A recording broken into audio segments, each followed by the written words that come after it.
Bienvenidos a este recorrido por uno de los casos más inquietantes registrados en la historia de Wheeling, Virginia Occidental. Antes de comenzar, los invito a dejar en los comentarios desde dónde nos acompañan y la hora exacta a la que escuchan esta narración. Nos interesa saber en qué lugares y a qué momentos del día o de la noche llegan estos relatos documentados. En una gélida mañana de enero de 1912, la policía de Wheeling fue llamada a la finca Randall, en National Road, lo que comenzó como una revisión de rutina, motivada por la inusual ausencia de la familia en los servicios dominicales de la Catedral de San José. Se convirtió en uno de los casos más desconcertantes en la historia del condado de Ohio. El informe oficial de los agentes describió la mansión como intacta, pero con un silencio antinatural. El desayuno estaba servido en el comedor, aparentemente abandonado, a medio comer. La familia Randall, el padre Edward, la madre Gertrude y sus 3 hijos, parecía haber desaparecido. Solo una persona permanecía en la propiedad: Abigail Hollister, la cocinera de la familia, sentada inmóvil en la despensa de la cocina, aferrada a una cuchara de plata y negándose a hablar. Lo que en un principio las autoridades clasificaron como un simple caso de abandono familiar, revelaría, con el paso de las décadas, algo mucho más siniestro. Un caso que sería meticulosamente borrado de los registros públicos para 1947. La finca Randall era una de las joyas arquitectónicas de Wheeling, una mansión victoriana construida durante el auge industrial de la ciudad. La estructura de 3 pisos, con su distintivo techo mansardado y su porche envolvente, había sido encargada por el padre de Edward Randall, un próspero fabricante de vidrio que se benefició ampliamente de la ubicación de Wheeling a lo largo de la National Road. Para 1912, Edward había heredado tanto el negocio familiar como la imponente residencia, situada justo al este de Wheeling Creek. Según los registros de propiedad archivados en el Palacio de Justicia del Condado de Ohio, la finca abarcaba 4 acres de terrenos ajardinados, que incluían un pequeño huerto, una cochera y dependencias para el servicio. Los Randall eran conocidos en los círculos sociales de Wheeling como personas reservadas pero generosas, mecenas de las artes y asistentes habituales de la Catedral de San José. Edward integraba la junta del Citizens National Bank, mientras que Gertrude organizaba actos benéficos para el hospital de Wheeling. Sus hijos, Elizabeth de 14 años, Thomas de 10 y Margaret de 7, estudiaban en el exclusivo Linsley Institute, tal como registraban las páginas de sociedad del Wheeling Intelligencer. Los Randall representaban el ideal de la respetabilidad de la alta sociedad de principios del siglo XX. Sin embargo, los vecinos entrevistados en las semanas posteriores a la desaparición describieron tensiones sutiles. La señora Harriet Caldwell, que vivía en la propiedad contigua, dijo a los investigadores: mantenían las apariencias a la perfección, pero la casa se había vuelto más silenciosa el último año. Los niños ya no jugaban en el jardín. A veces se escuchaba la voz del señor Randall después del anochecer, aunque nunca pude distinguir lo que decía. Otro vecino, el médico jubilado Dr. William Preston, observó que Edward Randall había adquirido la peculiar costumbre de inspeccionar los linderos de la propiedad cada tarde antes de la puesta de sol. Estas observaciones, documentadas en entrevistas policiales pero omitidas de los informes oficiales, sugerían fisuras bajo la fachada de la familia. Abigail Hollister había entrado al servicio de los Randall en marzo de 1911, tras la abrupta salida de la cocinera anterior. Según los registros de empleo de la Agencia de Colocación Doméstica de Wheeling, Abigail venía altamente recomendada, pues supuestamente había trabajado en la casa del juez Morris Whitaker en Pittsburgh. Las notas de la agencia, recuperadas décadas más tarde durante una renovación de sus antiguas oficinas en Market Street, la describían como eficiente, reservada y soltera, de aproximadamente 38 años. Lo que la agencia no documentó y que solo surgiría en investigaciones posteriores fue que no se pudo verificar ningún registro de empleo de Abigail con el juez Whitaker. Las referencias que ella había proporcionado, rastreadas en 1927 por un investigador de seguros, llevaban a direcciones inexistentes. La única fotografía de Abigail, tomada para su expediente laboral, mostraba a una mujer de rostro austero, con el cabello recogido de manera severa y la mirada levemente desviada de la cámara. Los registros indican que tenía libre los domingos y jueves, alternos por la tarde, pero, según entrevistas con comerciantes locales, rara vez abandonaba la propiedad Randall. Florence Miller, propietaria de una pequeña tienda de comestibles en Chaplain Street, recordó: venía puntualmente a las 2 de la tarde en sus jueves libres. Siempre compraba lo mismo: una pequeña lata de caramelos duros, papelería y, ocasionalmente, jabón carbólico. Nunca conversaba más de lo necesario. Un dato especialmente significativo es que, en los 9 meses previos a la desaparición de la familia, Abigail había dejado de tomar sus días libres por completo. El libro de cuentas de la tienda de Miller no registra compras a su nombre después de abril de 1911.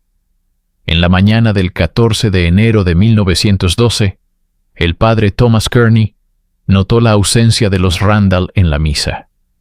Como su asistencia había sido constante durante años, expresó su preocupación al oficial James Sullivan, que dirigía el tráfico frente a la catedral.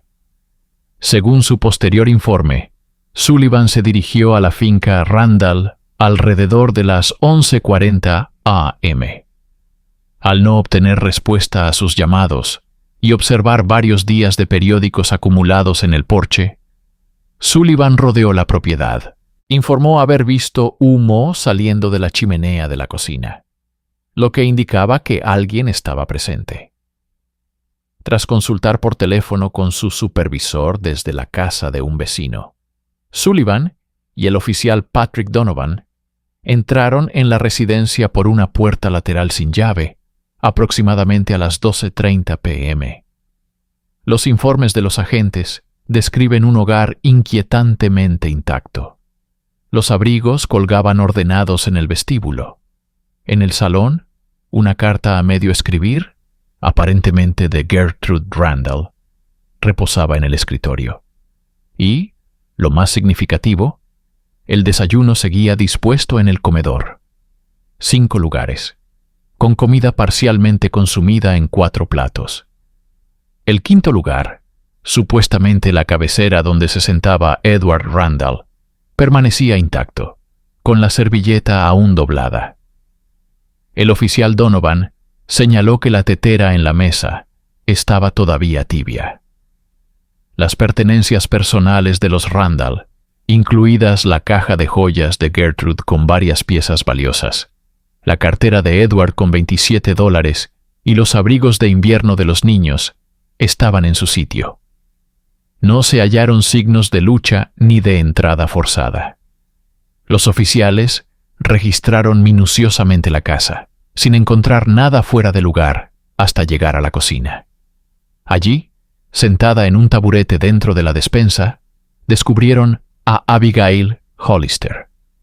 Según los testimonios de ambos agentes, ella estaba inquietantemente inmóvil, aferrada a una cuchara de plata y mirando fijamente la pared donde se guardaban los alimentos en conserva. Cuando le hablaron, no respondió ni reconoció su presencia. Tras varios intentos de comunicarse con ella, los oficiales contactaron al doctor Robert Evans, quien llegó a la propiedad a la 1:45 p.m. y determinó que Abigail se encontraba en un estado de shock catatónico. El informe médico del Dr. Evans, presentado ante el Departamento de Policía de Wheeling y posteriormente trasladado a los archivos estatales en Charleston, ofrece una evaluación clínica del estado de Abigail Hollister a su llegada a la finca Randall. La paciente parece físicamente ilesa, pero mentalmente no responde. Pupilas dilatadas, pulso elevado a 110 latidos por minuto, respiración superficial, sin respuesta a estímulos verbales ni a dolor leve, mantiene postura rígida y sujeta el utensilio con fuerza, sin signos evidentes de veneno o de influencia de sustancias. El Dr. Evans organizó su traslado al hospital de Wheeling, donde fue ingresada en el pabellón psiquiátrico bajo su cuidado. Los registros de admisión hospitalaria indican que permaneció en ese estado no receptivo durante 7 días, ingiriendo solo líquidos en mínima cantidad y sin alimentos sólidos. La enfermera nocturna, Edith Campbell, hizo una anotación intrigante en su registro el 18 de enero. La paciente habló mientras dormía, aproximadamente a las 2:15 a.m. Repitió la frase, "El sabor lo delata" 3 veces, y luego volvió al silencio. Cuando se le preguntó sobre este incidente, la enfermera Campbell no pudo aportar más contexto, afirmando únicamente que la voz de Abigail había sonado clara y tranquila, no angustiada. El 21 de enero, Abigail salió de su estado catatónico, pero mostró lo que el Dr. Evans describió como mutismo selectivo. Respondía a preguntas básicas con movimientos afirmativos o negativos de la cabeza, pero se negaba a hablar sobre los Randall o los acontecimientos previos a su desaparición. La única excepción documentada en las notas del Dr. Evans, con fecha del 23 de enero, ocurrió cuando le mostraron una fotografía de la familia Randall. Al ver la imagen, Abigail supuestamente esbozó una ligera sonrisa y dijo, ¿se han ido a cenar a otro lugar? Esa sería su única declaración registrada sobre la desaparición de la familia. La investigación sobre la desaparición de los Randall avanzó por 2 vías. Una oficial, documentada en los informes policiales, y otra extraoficial, reconstruida solo a partir de correspondencia personal y anotaciones marginales en documentos oficiales. La investigación oficial, dirigida por el detective Howard Marsh, concluyó en febrero de 1912 que los Randall probablemente se habían marchado voluntariamente, quizá por dificultades económicas no reveladas. Esta conclusión se respaldó en un telegrama recibido desde Chicago el 25 de enero, supuestamente enviado por Edward Randall, que decía, «La familia se reubicó por una oportunidad de negocios urgente. Stop. Todos bien. Stop. Me comunicaré con el abogado Gardner sobre la propiedad. Stop». El telegrama, enviado desde la oficina de Western Union en la Union Station de Chicago, fue aceptado como auténtico, a pesar de que la firma de Edward Randall en el formulario adjunto, comparada años después con muestras conocidas, presentaba discrepancias notables. El abogado, William Gardner, confirmó haber recibido una carta con instrucciones de mantener la propiedad hasta nuevo aviso, junto con giros bancarios para cubrir gastos. El caso se cerró oficialmente el 17 de febrero de 1912. La investigación extraoficial tomó otro rumbo. En notas personales halladas entre las pertenencias del detective Marsh tras su muerte en 1944, él expresó serias dudas sobre la resolución del caso. «Telegrama conveniente pero poco convincente», escribió. «No se llevó equipaje. Ningún testigo vio preparativos para una partida. Útiles escolares de los niños intactos. Perro de la familia todavía en el canil». Gardner evasivo sobre los detalles de la carta. Lo más significativo, Marsh anotó que las cuentas de Edward Randall en el Citizens National Bank, donde él era miembro del consejo, no mostraban actividad inusual, ni antes ni después de la desaparición. La considerable fortuna familiar permanecía intacta. Marsh indicó que hizo averiguaciones en Chicago, pero no encontró rastro de los Randall en hoteles, oficinas de bienes raíces ni registros comerciales. Su última anotación, fechada el 30 de marzo de 1912, decía simplemente: caso cerrado por orden del jefe. Instruido cesar todas las indagaciones. Inusual. Con el paso de las semanas y meses, la finca Randall permaneció deshabitada pero meticulosamente cuidada. Abigail Hollister, dada de alta del hospital de Wheeling el 28 de febrero de 1912, no volvió a la propiedad.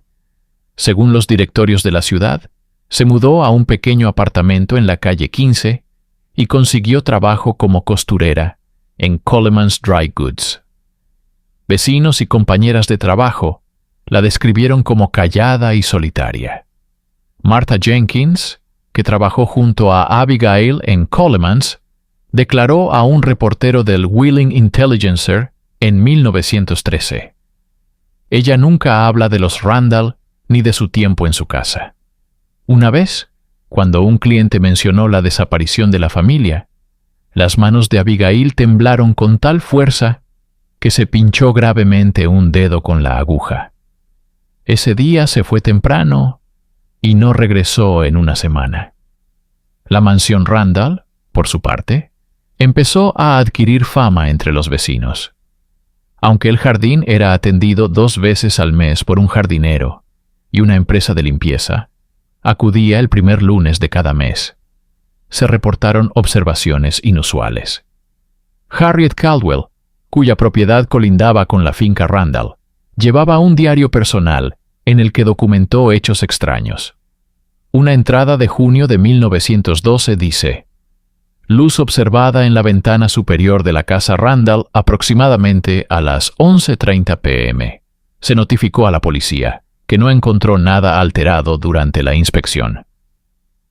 Otra entrada de septiembre señala: olor a comida saliendo esta mañana de la chimenea de la cocina de los Randall, aunque nadie ha entrado a la propiedad. Aroma de carne asada muy evidente. Para 1913, los niños del vecindario habían empezado a evitar la propiedad, afirmando que la casa los observaba cuando pasaban. Estos relatos, desestimados como superstición por las autoridades, contribuyeron sin embargo a una creciente inquietud en torno a la mansión vacía. En octubre de 1913, apareció un pequeño aviso en la sección legal del Wheeling Register. La propiedad ubicada en 1623 National Road se mantendrá en fideicomiso por un periodo no mayor a 10 años, según instrucciones del propietario E. Randall, tras lo cual la disposición será determinada por el fideicomisario William Gardner. Nunca se reconoció públicamente ninguna otra comunicación de la familia Randall. El primer acontecimiento significativo en el caso, ya latente, surgió en 1921, cuando problemas estructurales en la mansión Randall exigieron reparaciones importantes. William Gardner, que seguía como fideicomisario de la propiedad, autorizó a una empresa de construcción local a ocuparse de los problemas en el techo y la cimentación. Durante estas obras, un trabajador hizo un hallazgo perturbador. Según una carta privada de Gardner al jefe de policía Thomas Reynolds, fechada el 14 de julio de 1921, se descubrió un compartimento sellado en la pared del sótano, detrás del depósito de carbón. El espacio, de aproximadamente 90 centímetros por 1,20 y revestido de hojalata, contenía alimentos en conserva, concretamente 5 frascos herméticos de lo que parecía ser carne guisada. La carta de Gardner, marcada como confidencial y nunca incluida en los registros policiales oficiales, solicitaba un examen discreto de estos objetos. El jefe Reynolds asignó al detective Martin Whelan para investigar, pero no se archivó ningún informe oficial. El destino de aquellos frascos de conservas permanece desconocido. Los registros de la empresa constructora indican que el trabajador que hizo el hallazgo, Joseph Kowalski, dejó su empleo la semana siguiente y se trasladó a Cleveland. La correspondencia posterior de Gardner no volvió a mencionar el descubrimiento. Las renovaciones concluyeron en septiembre de 1921 y la casa reanudó su condición de propiedad, mantenida pero desocupada. En un hecho curioso, el servicio de limpieza que regularmente cuidaba el interior fue suspendido en octubre de 1921. Según facturas y archivos del jardinero, la decisión se tomó después de que el personal de limpieza reportara olores persistentes e inexplicables en la cocina y el sótano, a pesar de las exhaustivas labores de aseo. El 8 de diciembre de 1927, 15 años después de la desaparición de los Randall, Abigail Hollister murió en su apartamento de la calle 15. La causa oficial de muerte se registró como insuficiencia cardíaca, aunque el médico que la atendió, el doctor Samuel Wilson, señaló en sus registros privados que su condición física sugería desnutrición crónica, pese a que contaba con medios económicos suficientes. Tras su fallecimiento, el arrendador Thomas McCarthy limpió el apartamento y descubrió una caja metálica cerrada con llave bajo una tabla del piso, debajo de su cama.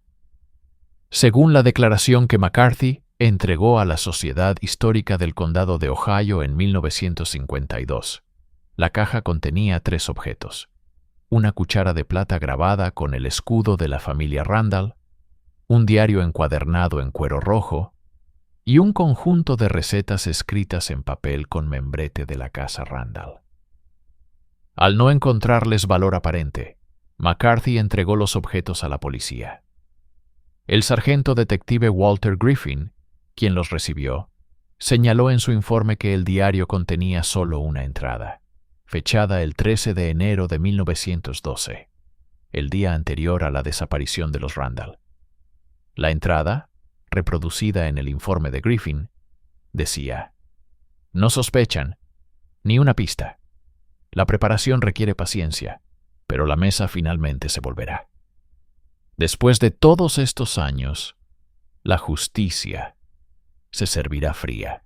La colección de recetas consistía principalmente en platos domésticos comunes, aunque Griffin observó que varias páginas parecían haber sido arrancadas. La cuchara, al ser examinada, mostró rastros de una sustancia desconocida en sus hendiduras. El informe de Griffin indica que envió la cuchara a análisis químico, pero nunca se archivaron los resultados. Se sabe, gracias a una breve anotación en la agenda personal de Griffin, que el 15 de diciembre de 1927 se reunió con William Gardner. Al día siguiente, Griffin solicitó su traslado al departamento de tráfico, un cambio de carrera inusual para un detective de su antigüedad. Los objetos procedentes del apartamento de Abigail se guardaron en el almacén de pruebas, donde permanecieron hasta la reorganización del departamento en 1948, momento en el que se registraron como desechados, caso inactivo. En 1932, 20 años después de la desaparición, William Gardner murió de neumonía a los 68 años. Su testamento estipulaba que todos los archivos de sus clientes fueran transferidos a su socio más joven, Richard Tanner. Según la posterior declaración jurada de Tanner, el expediente Randall contenía un sobre marcado para abrirse en 1942, o tras la confirmación de la muerte de todos los miembros de la familia Randall. Tanner, respetando las instrucciones de su predecesor, guardó el sobre en la caja fuerte del despacho. Sin embargo, un pequeño incendio en las oficinas en 1938 dañó numerosos documentos, incluido supuestamente el sobre sellado. La declaración de Tanner a los investigadores de seguros señalaba que, aunque el sobre sobrevivió, su contenido quedó en gran parte ilegible por los daños del agua. Lo que pudo rescatarse, según Tanner, fue un registro bancario parcial que mostraba importantes retiros de una cuenta previamente desconocida a nombre de Edward Randall durante diciembre de 1911 y una nota manuscrita que decía: «Sospecho que Abigail ha descubierto. Debemos acelerar nuestra partida. Los niños desconocen los arreglos con G para lo final». El resto, según se informó, era indescifrable. Cumpliendo con sus responsabilidades fiduciarias, Tanner intentó localizar a posibles miembros sobrevivientes de la familia Randall.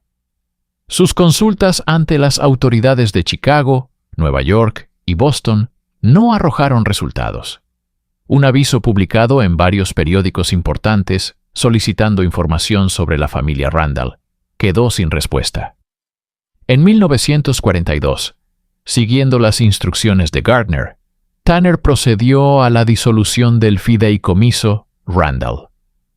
La propiedad de National Road fue vendida a la Wheeling Development Corporation, que planeaba convertir la mansión en apartamentos.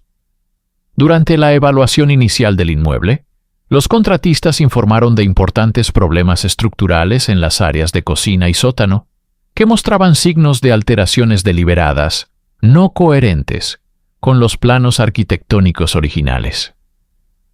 Antes de que pudiera realizarse una exploración detallada, un incendio de origen desconocido destruyó el ala de la cocina en noviembre de 1942.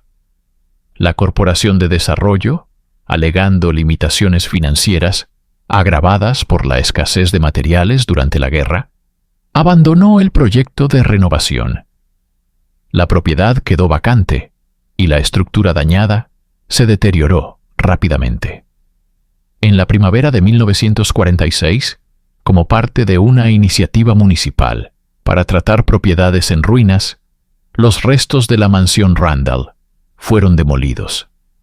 Durante la excavación de los cimientos, los trabajadores descubrieron una cámara de ladrillo sellada bajo lo que había sido el piso de la cocina. Según un artículo que apareció brevemente en el Wheeling News Register el 17 de abril de 1946, pero que fue retirado en ediciones posteriores, la cámara contenía objetos domésticos y efectos personales de naturaleza no especificada. Los registros de la ciudad indican que el capitán de policía James Wilson se hizo cargo de los objetos recuperados en el lugar. No se archivó ningún inventario. Cuando un reportero del Intelligencer preguntó a Wilson, este solo declaró que se habían encontrado objetos sin valor probatorio, probablemente colocados allí con fines de almacenamiento durante la construcción original. Lo que hace especialmente curioso este comentario es que los planos arquitectónicos de la Casa Randall, conservados en los archivos de la Sociedad Histórica del Condado de Ohio, no muestran ninguna cámara de almacenamiento en el diseño original. Además, el análisis de la mampostería, mencionado en el informe inicial de la empresa constructora antes de ser omitido de los registros oficiales, indicaba que la cámara había sido construida bastante después de la fundación principal, utilizando ladrillos fabricados no antes de 1910. Tras la demolición, la propiedad permaneció vacante hasta 1950, cuando fue adquirida por la ciudad y convertida en un pequeño parque público. Ninguna placa o marcador reconoce la historia del lugar ni la casa que allí se levantaba. Los avances más reveladores del caso Randall no surgieron por canales oficiales, sino gracias al minucioso trabajo de Margaret Collins, una estudiante de posgrado en Historia de la Universidad de Virginia Occidental. En 1962, mientras investigaba su tesis sobre la vida doméstica de la alta sociedad de Wheeling a principios del siglo XX, Collins descubrió varios documentos que habían sido mal archivados en los archivos estatales. Entre ellos se hallaba un sobre sellado marcado como Investigación Randall, materiales complementarios confidenciales, que había sido colocado en una caja de registros fiscales de 1915 sin relación aparente. El sobre contenía 3 elementos: un análisis de laboratorio de muestras de alimentos, fechado en enero de 1912, una transcripción parcial de una entrevista con una mujer no identificada y un certificado de defunción de Edward Randall Jr., de 4 años, fechado en 1903, un niño que jamás fue mencionado en ningún registro público de la familia Randall.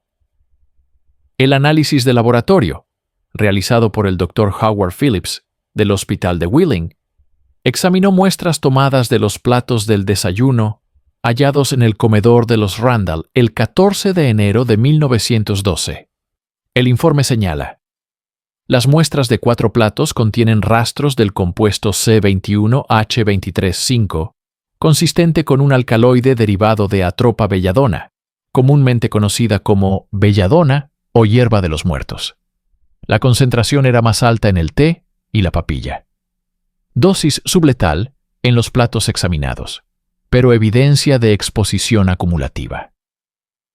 La transcripción de la entrevista, que no identifica ni al entrevistador ni al sujeto, contiene intercambios que sugieren con fuerza que la entrevistada era Abigail Hollister. Un pasaje dice: P. ¿Cuánto tiempo llevaba administrando la sustancia? R. Pequeñas cantidades, acumulándose lentamente durante meses. Se quejaban de malestar matutino, dolores de cabeza, confusión. Les dije que era por la humedad. P. Y en esa mañana final. R. No necesité mucho más. Ya estaban debilitados. Extraño que nunca notaran el sabor amargo. Tal vez se habían acostumbrado. El certificado de defunción de Edward Randall Jr. indicaba como causa de muerte envenenamiento accidental, sustancia doméstica, y estaba firmado por el Dr. William Preston, el mismo vecino que había observado la costumbre de Edward Randall padre de inspeccionar los linderos de su propiedad. Collins intentó incluir estos hallazgos en su tesis, pero fue fuertemente desalentada por su director, quien citó posibles complicaciones legales y fuentes no verificables. Omitió el material de su trabajo publicado, pero conservó copias de los documentos. En 1968, Collins contactó al Departamento de Policía de Wheeling para solicitar la reapertura de la investigación basándose en sus hallazgos. Según su correspondencia personal, le informaron que todos los registros relacionados con el caso habían sido destruidos en una inundación en el sótano en 1955 y que el plazo de prescripción de cualquier posible cargo había expirado. Collins murió en un accidente automovilístico 3 meses después, cuando viajaba para reunirse con un periodista del Pittsburgh Post-Gazette, interesado en la historia. La última pieza del misterio de los Randall surgió en 1967, cuando la Biblioteca Pública de Wheeling recibió una donación de libros y documentos procedentes de la herencia del Dr. Robert Evans, quien había tratado a Abigail Hollister en 1912. Entre estos materiales se hallaba un sobre de manila sellado, etiquetado: Observaciones profesionales, A.H. no para publicación. El sobre contenía notas privadas del Dr. Evans sobre el caso de Abigail, incluidas transcripciones de declaraciones que ella hizo durante lo que él denominó sedación crepuscular, administrada durante su hospitalización. Según estas notas, Abigail habló extensamente bajo el efecto de los sedantes, aunque mantenía su silencio al estar completamente consciente. Los fragmentos registrados por el Dr. Evans dibujan un panorama perturbador. Ella habla del primer Edward y de cómo su muerte fue encubierta por la familia. afirma que los Randall la contrataron en Pittsburgh bajo falsas pretensiones, creyendo que era la niña del orfanato que no reconocieron. Menciona repetidamente una última comida y justicia poética. Lo más inquietante son las referencias a preservarlos para siempre y mantenerlos cerca. Las notas de Evans indican que compartió sus preocupaciones con el jefe de policía Michael Donovan en febrero de 1912, pero le dijeron que el caso estaba cerrado tras recibirse el telegrama de Chicago.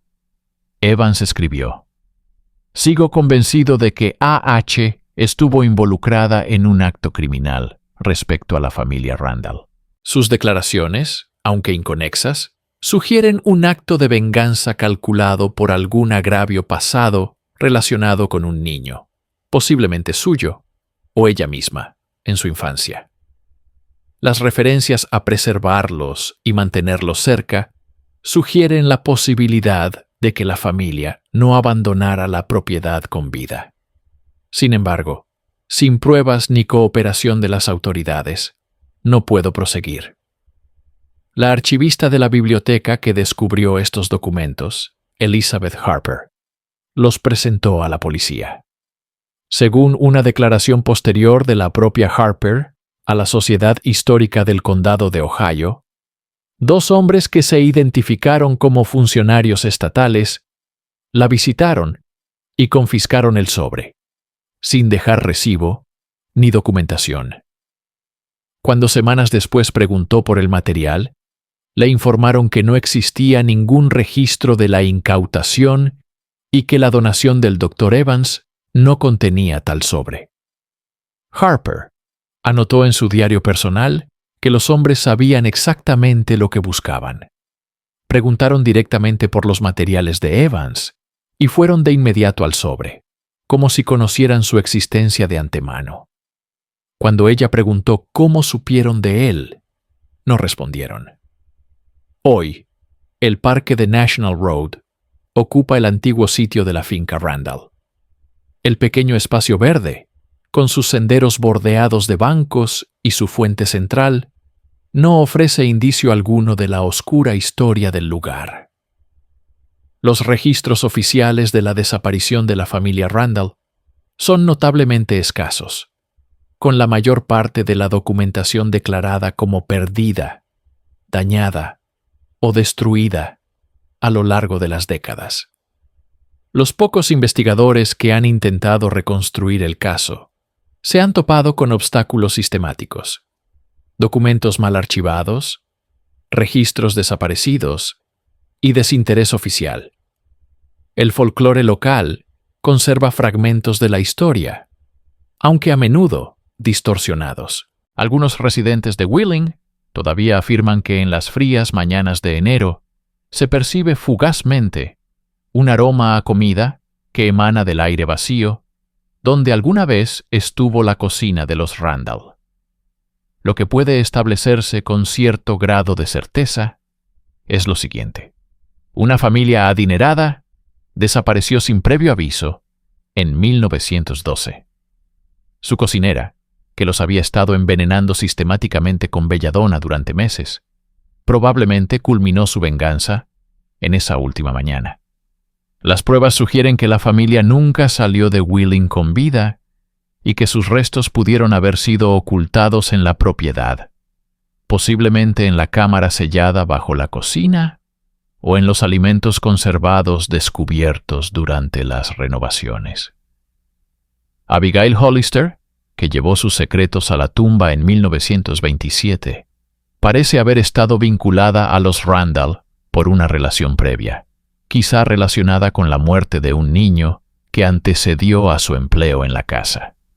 La supresión sistemática de información sobre el caso apunta a la influencia de poderosos intereses de la sociedad de Wheeling, que quizá prefirieron creer la ficción de la reubicación de la familia antes que enfrentar la horrenda alternativa. El telegrama desde Chicago, la carta a William Gardner y el mantenimiento de la propiedad fueron, con toda probabilidad, elementos de una elaborada maniobra de encubrimiento ya fuera orquestada por la propia Abigail o por otros con motivos que tal vez nunca comprendamos. Como ocurre con muchos crímenes históricos, la verdad completa sigue siendo esquiva, sepultada bajo capas de silencio, confusión y el paso del tiempo. Quizá lo más perturbador no sea lo que sabemos sobre el destino de la familia Randall, sino lo eficazmente que su historia fue borrada, eliminada de los registros hasta que solo quedaron fragmentos, como el amargo regusto de una comida consumida hace mucho. Lo que sigue ahora son detalles y testimonios adicionales descubiertos durante la investigación de esta narración, elementos que brindan un panorama más completo de este oscuro capítulo en la historia de Wheeling. Wheeling, en 1912, era una ciudad en transición. Antiguo centro de transporte clave a lo largo de la National Road y del río Ohio, se había convertido en un polo industrial. Su horizonte estaba dominado por las chimeneas humeantes de acerías, fábricas de vidrio y plantas de tabaco. La ciudad poseía una jerarquía social bien definida, con magnates industriales como los Randall en la cúspide. Estas familias vivían relativamente aisladas de los residentes de clase trabajadora que poblaban los distritos fabriles. Según los registros del censo, el hogar de los Randall empleaba a 6 personas, además de Abigail: un mayordomo, una doncella personal, un jardinero, 2 sirvientas y un chofer. Entrevistas realizadas en 1927 con antiguos miembros del servicio doméstico, como parte de la investigación de seguros posterior a la muerte de Abigail, revelaron tensiones dentro de la casa. Sarah Winters, quien trabajó como doncella de Gertrude Randall hasta noviembre de 1911, describió un ambiente cada vez más tenso. La señora Randall se volvió bastante nerviosa en los meses previos a mi salida. Se quejaba de sentirse mal cada mañana y de sueños extraños. El señor Randall decía que solo eran nervios, pero ella insistía en que algo andaba mal con la casa misma. Revisaba la comida de los niños antes de permitirles comer. James McAllister, chofer de los Randall, de 1909 a diciembre de 1911, comentó que Edward Randall se había vuelto obsesivamente precavido respecto a las salidas familiares en los meses previos a la desaparición. Me hacía conducir por distintas rutas cada vez que íbamos a la ciudad e insistía en que nunca hablara de los movimientos de la familia con nadie, ni siquiera con otros empleados.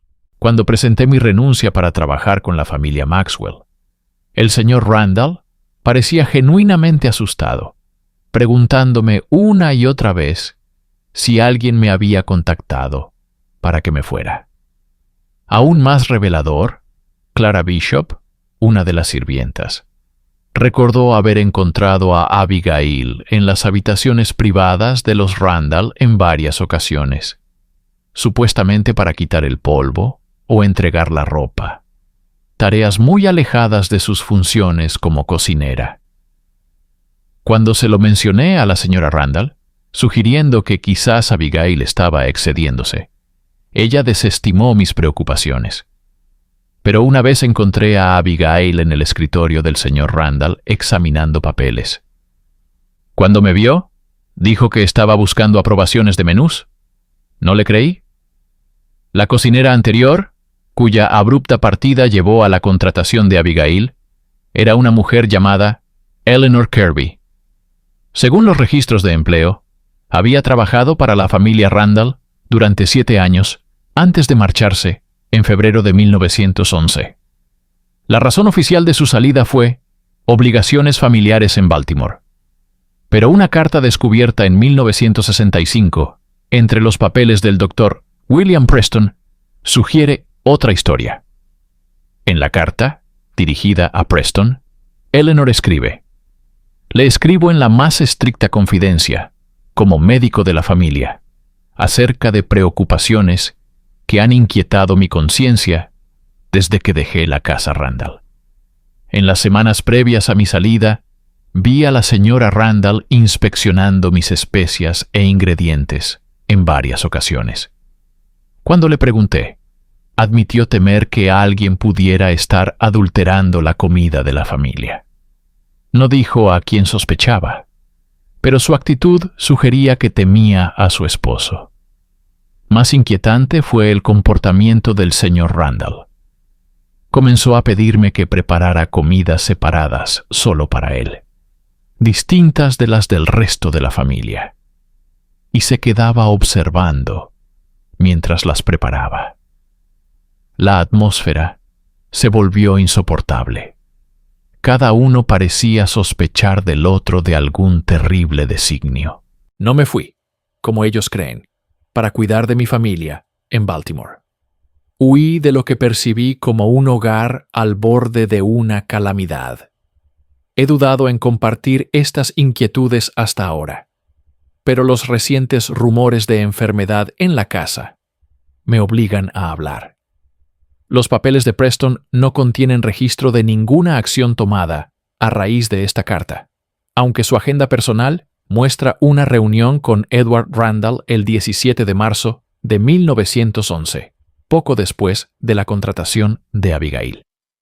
La identidad y los antecedentes de Abigail Hollister siguen siendo el elemento más enigmático del caso.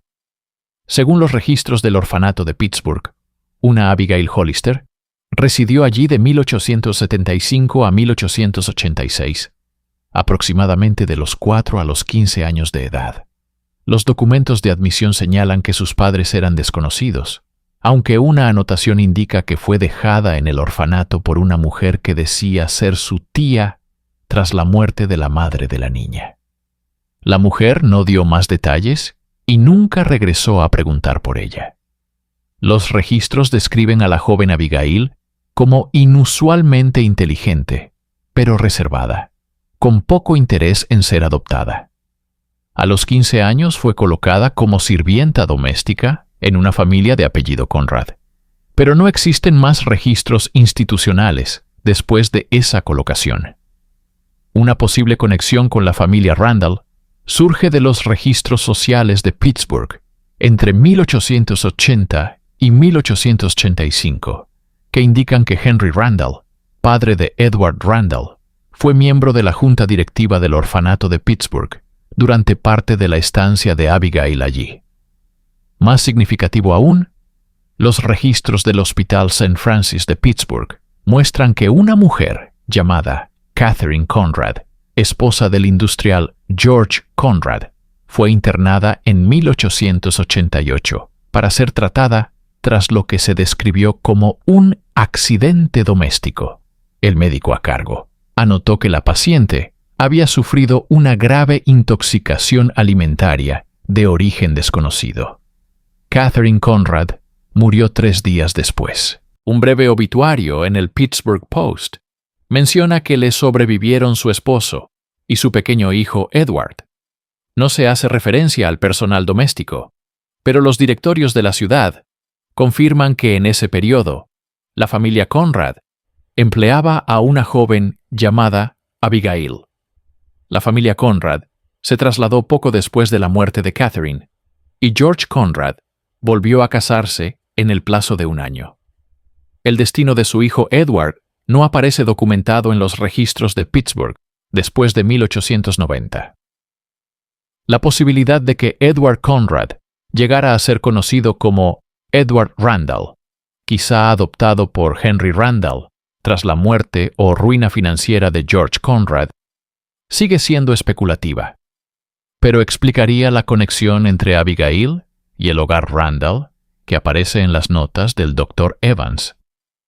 El telegrama de Chicago, que en la práctica cerró la investigación oficial, merece un escrutinio especial.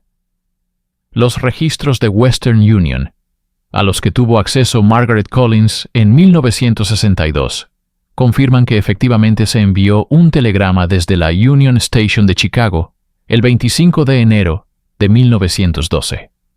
Sin embargo, el formulario de envío, que requería identificación, estaba firmado E. Randall, con una caligrafía que, según Collins, difería significativamente de las firmas de Edward Randall en documentos bancarios.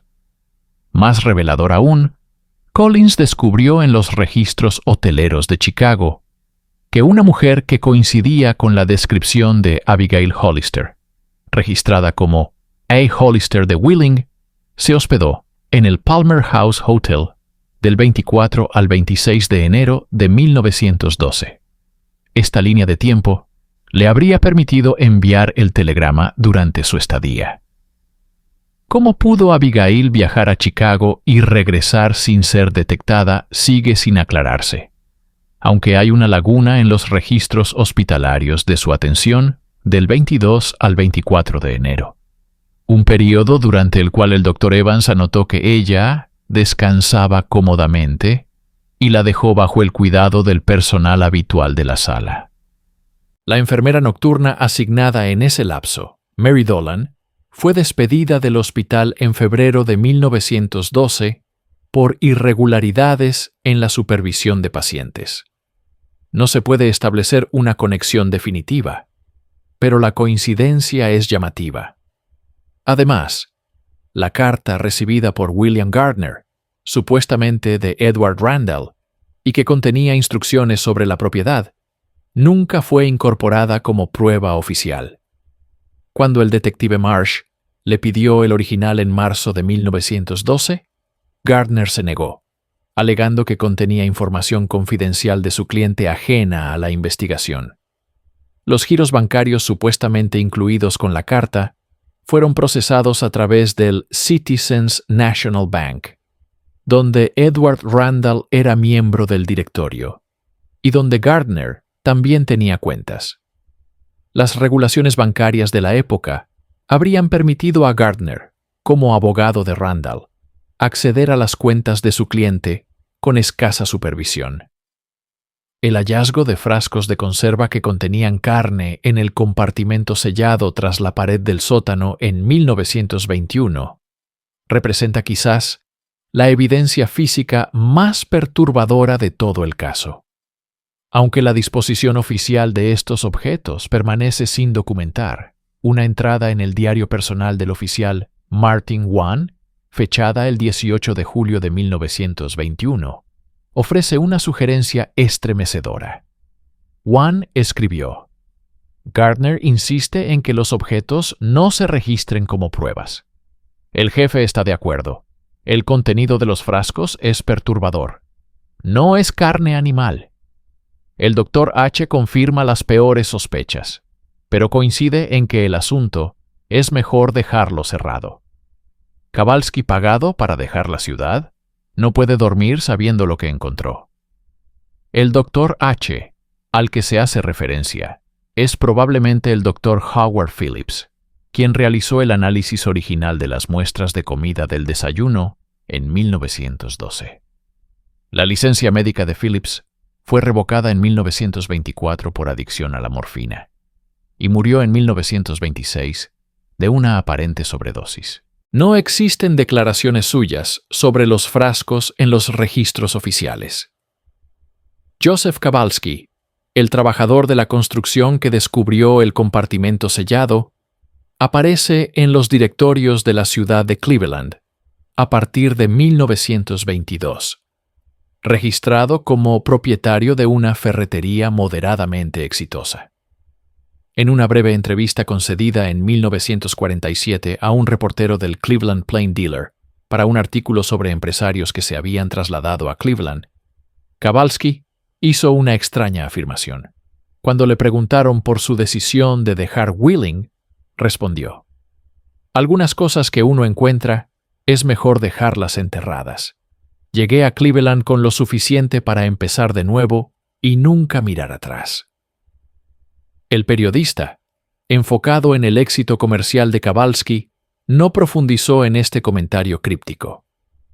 El análisis de laboratorio descubierto por Margaret Collins en 1962, que indica la presencia de belladona en el desayuno de los Randall, ofrece la evidencia más clara de un acto criminal.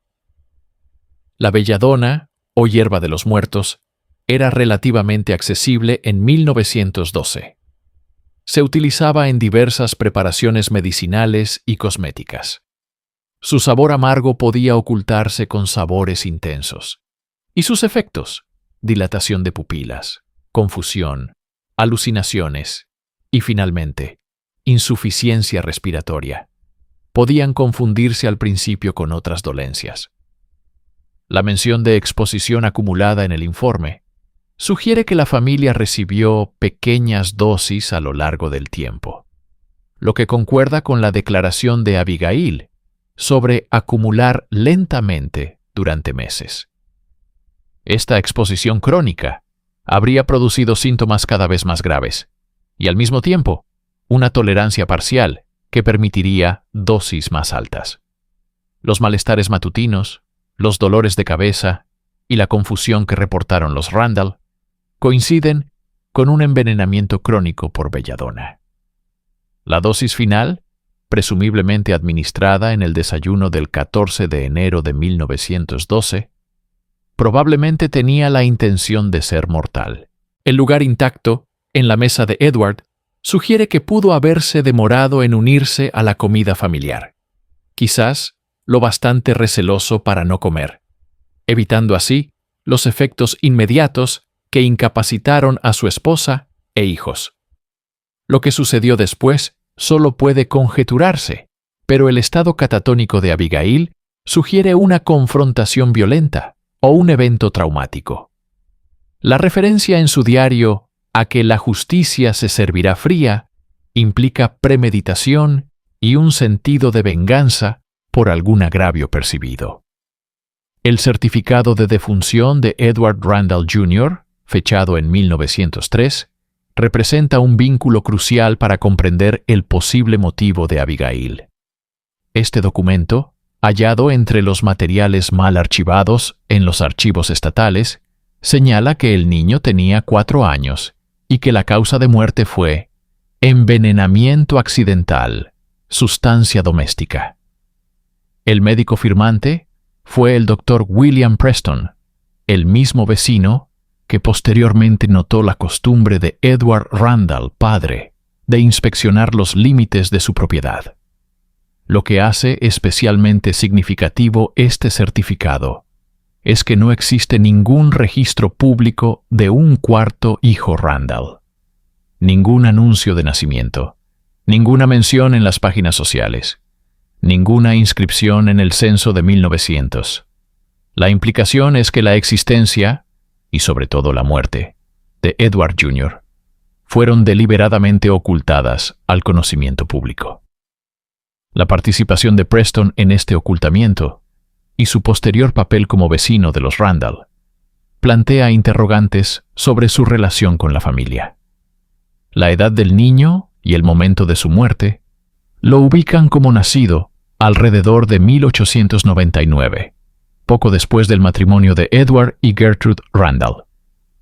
Si Abigail Hollister tuvo alguna conexión con este niño, quizá como su madre biológica o como testigo o responsable de su muerte, ello explicaría su búsqueda de venganza décadas más tarde. Las notas del Dr. Evans mencionan que Abigail hablaba del primer Edward y decía ser la niña del orfanato que no reconocieron, lo que sugiere una historia compleja con la familia, anterior a su trabajo como cocinera. La supresión sistemática de información sobre el caso apunta a la influencia de la élite social de Wheeling y a su deseo de evitar un escándalo. La posición de Edward Randall en el Citizens National Bank y la prominencia de la familia en la sociedad local habrían motivado a muchas figuras influyentes a aceptar la conveniente ficción de su reubicación, en lugar de enfrentar la posibilidad de un asesinato.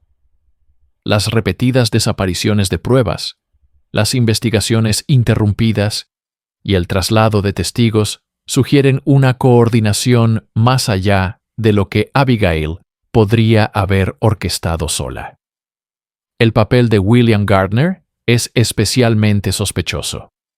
Como abogado de los Randall y fideicomisario de su propiedad, controlaba el acceso a la información y a las pruebas físicas.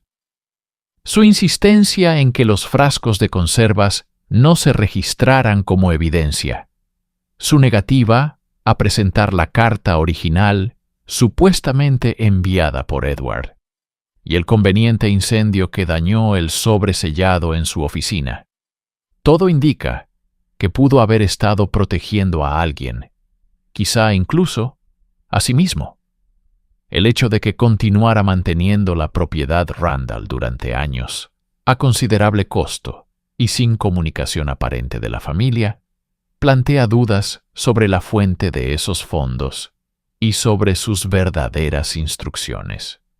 Una teoría posible, respaldada por pruebas fragmentarias, es que Gardner facilitó el encubrimiento de las muertes de los Randall para proteger la reputación de la familia y, por extensión, de la alta sociedad de Wheeling. Si estaba al tanto del papel de Abigail o creía en otra explicación, sigue siendo incierto, pero sus acciones sirvieron sistemáticamente para oscurecer, no para aclarar, la verdad.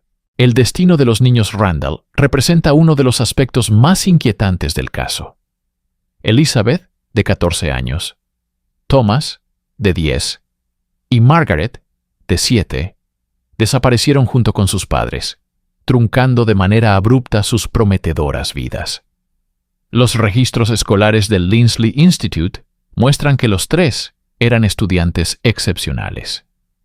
Elizabeth había ganado recientemente un premio por su ensayo sobre los deberes de la mujer moderna en la sociedad.